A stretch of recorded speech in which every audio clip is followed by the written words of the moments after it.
नमस्कार शेतकरी मित्रांनो। तर आज आपण आपल्या आल्याच्या शेतामध्ये आल्याच्यानंतर आपल्याला एक सडची समस्या जाणवत आहे। तर सडची समस्या जाणवत असताना आपल्याला त्यावरती एक चांगल्या प्रकारे नियोजन करून घ्यायचं आहे। तर नियोजन करत असताना आपल्याला पहिले आपल्या आले प्लॉटमध्ये पाणी तुंबता कामा नये आणि पाणी तुंबल्या कारणाने आपल्या आले प्लॉटमध्ये सडचा परिणाम वाढू शकतो आणि काही बुरशीचा परिणाम वाढू शकतो। बुरशीचा परिणाम वाढल्याने आपल्या आले प्लॉटमध्ये सडचा परिणाम वाढू शकतो। तर बुरशी एक जमिनीमध्ये फिक्स झालेली असते, तर ती अति पाणी पडल्याने आणि खोलवरती गेल्याने ते एक थोड्या दिवसाच्या कारणाने आपल्याला बुरशीनंतर जमिनीच्या वरती येऊन आपल्या मालावरती अटॅक करून आपल्या आले प्लॉटला एक सडची एक सड लावू शकते। तर सड लागल्याच्या नंतर आपल्याला भरपूरसा असा खर्च येऊ शकतो। तर त्यासाठी आपल्याला पहिले एक चांगली मशागत करून आणि त्यावरती आपल्याला बेड संतुलन ठेवून, मी सांगतच असतो की बेड संतुलन ठेवून आपल्या बेडची पूर्ण पाणी काढून घ्यायचं आहे। तर पाणी काढून झाल्याच्या नंतर आपल्या आले प्लॉटमध्ये एक ठिकाणी सुद्धा पाणी तुंबल्याने असा परिणाम होऊ शकतो। तर तुम्ही बघू शकता। तर या ठिकाणी आपण एक चांगल्या प्रकारे नियोजन तयार करून घेतले ते। तर ही सड आपली कंप्लीट आता 20 ते 25 दिवस होऊन गेले। तर यानंतर आपल्याला पुढे काही दिसले नाही। तर तुम्ही बघू शकता। तुम्ही म्हणसाल की आता या ठिकाणचं झाड उपटलं नाही, या ठिकाणचं झाड तसंच आहे। या ठिकाणी झाड होतं ते पहिले स्टार्टिंगलाच काढून टाकलं होतं। तर या ठिकाणचं झाड नाही, त्या ठिकाणी म्हणजे एवढा डिस्टन्स होता, या ठिकाणी पतलीच थोडी लागवड झाली या बेडमध्ये। तर तुम्ही बघू शकता की या ठिकाणी भरपूरसं असं किती दिवस झाले तेवढी लागण आहे आणि या ठिकाणी या साईडला फक्त आपलं एक झाड झाले। त्यावरती आपण नियोजन करून एक 25 दिवस कंप्लीट झाल्याच्या नंतर आपल्याला हे झाड दिसत आहे। तर यासाठी आपल्याला परत एक नियोजन तयार करायचं आहे। नियोजन तयार करत असताना आपल्याला पुरेपूर बेडमध्ये तेवढ्या ठिकाणी आपल्याला औषध टाकून घ्यायचं आहे, जेणेकरून आपल्या चांगले झाड बी जास्त खराब होणार नाही आणि या साईडचं बी। तर एक अर्ध झाड झालं तर ठीक, काही कारण नाही।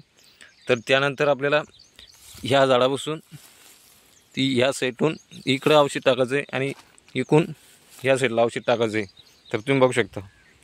तर अशा प्रकारे आपल्या नियोजन तयार करून घ्यायचं आहे। तर औषध सांगतो मी तुम्हाला।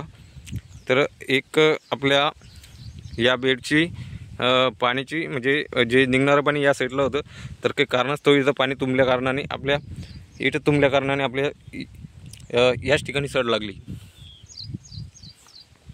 चला तुम्हाला औषध मी दाखवतो। तर आपल्याला औषध असं घ्यायचं आहे। तर एका बकेटमध्ये ज्या ठिकाणी आपल्या आले प्लॉटमध्ये 2 ते 3 ठिकाणी जर झाले असेल, तर आपल्याला त्यामध्ये मेटलायझल घ्यायचं आहे आणि क्लोरो घ्यायचं आहे आणि कासुबी एक स्ट्रेप्टोमायसिन 3% मधलं असतं, तर ते घ्यायचं आहे। तर असं कॉम्बिनेशन करून आपल्याला त्यामध्ये टाकून द्यायचं आहे।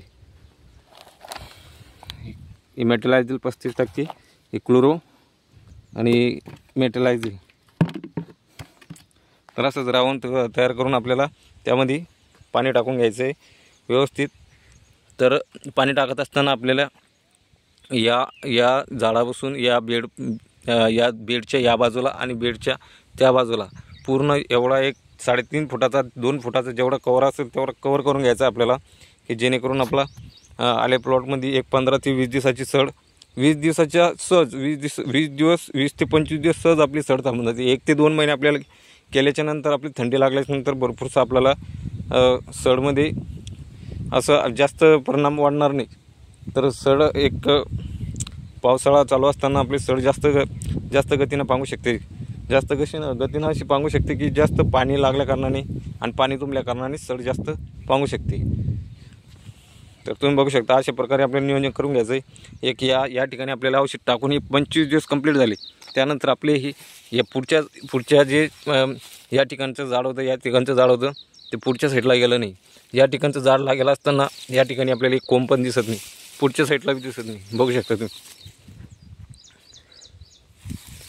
या ठिकाणी झाल्याच्या नंतर आपल्याला कुठलेही झाड दिसत नाही, यावरती काहीच केलं नाही। तर हे बेड या ठिकाणी लागल्यानंतर परत आपल्याला एक झाड सोडून एक लगेच तिसऱ्या झाडावरती आपल्याला दिसत असतं। तर आपण या ठिकाणी जर चांगल्या प्रकारे नियोजन तयार करून त्या ठिकाणी औषध जर व्यवस्थितरित्या टाकून घेतले, तर आपलं कुठलीही सड पांगत नाही।